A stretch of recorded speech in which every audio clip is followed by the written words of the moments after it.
Okay, so I want to show you something, but I can't do it without embarrassing myself. If you look at me right now from this perspective, maybe I look like I need a shave, I can have a little scrubby up here, but if I look at you from this perspective, I look like an evil, scary clown scientist or something of the sort, and I don't want to look like that, so I have to do something I absolutely hate, which is shave my head.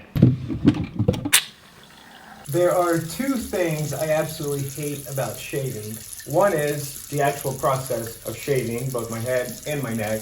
And the second thing is all of this clutter, minus a few things, are pally. So every time I'm shaving, I just have to be like bombarded and cluttered. All right, so now I am freshly shaved. You can maybe even see this smooth head of mine, and this is what I love. I love to just be clean shaved, looking good, feeling good. I probably look the same, honestly, but at least I feel better, so that's all that matters. In today's vlog, I'm gonna be talking about things that we hate doing, but we do it because we love the end result. For example, both of us probably work jobs that if we didn't have to work them, we wouldn't do it, but we love the end result of having money and being able to do with it what we please. So without further ado, let's get today's vlog going.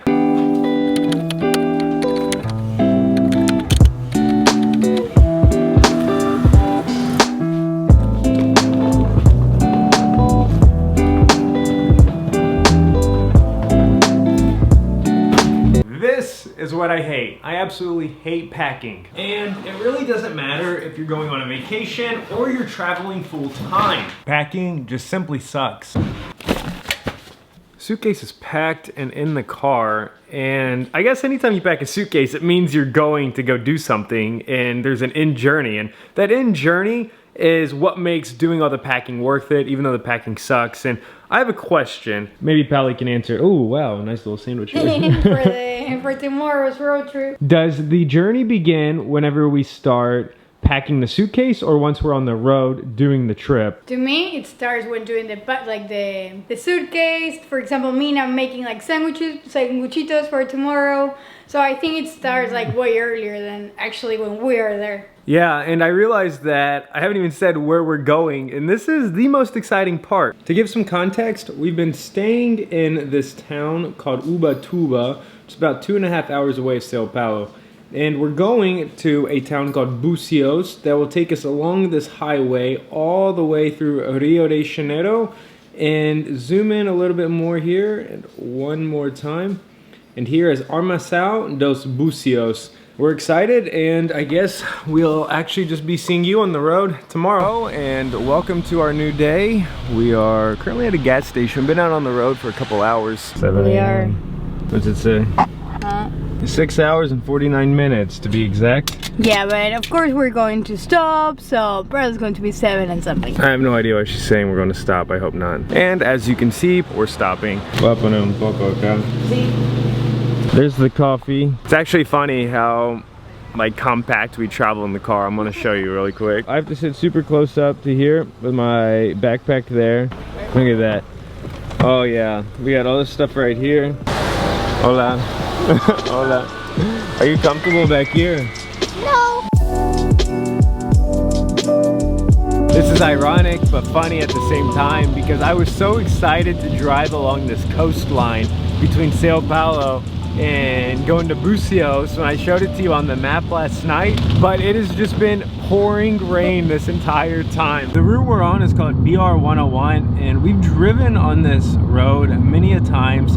I know it's a beautiful road, and yesterday I went out and flew my drone just to get some B-roll footage for this drive. So it was really sunny yesterday. It's cloudy now, but we're gonna watch it anyways.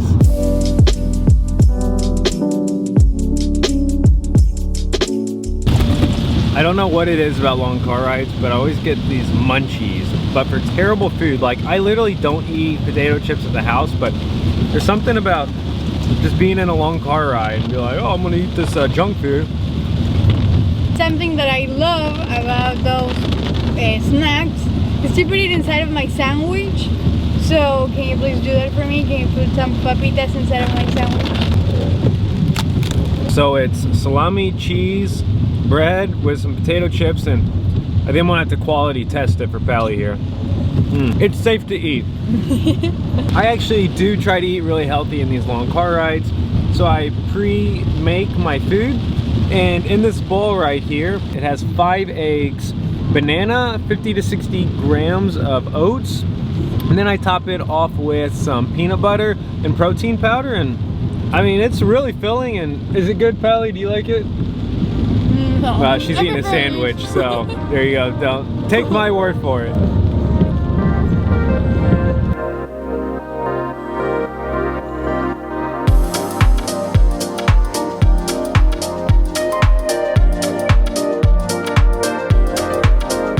I wanna make love, na na na na. And after that long car ride, we made it to our Airbnb. And honestly, it's not really like something I love. Let me show you. I love it. There's an upstairs bedroom over there. There's also a downstairs bedroom over here. With a bathroom, both. But we live in this space right here. Here is where we spend a lot of our time because this is where we work. It's the living room. It has a really nice sofa. I like it because we can like both like be here. So it's really, really nice. We have the kitchen. It's not so big maybe as the other one. And our bedroom that I think it's like quite big, and the bed, oh my gosh, that's really, really good, I have to say. The lights on the ceiling is what absolutely kills this house for me. They're just so cold, and at night I feel like I'm in like a freezer section at Walmart. It's not for me. My favorite part of the house is just outside. Here we have this pool, but it's actually a jacuzzi. And I don't know, I just really like it here. We have this like amazing view. The wind's perfect. I really like it. I mean, I like this house because of this, actually. The house also has this front patio section with a long table for a big family to sit at, and then even another like outdoor kitchen area. But it just stays in this shadowy area, and there's no sunlight coming in here. I'm probably looking really dark right now, so it's not really that comfortable to be out here.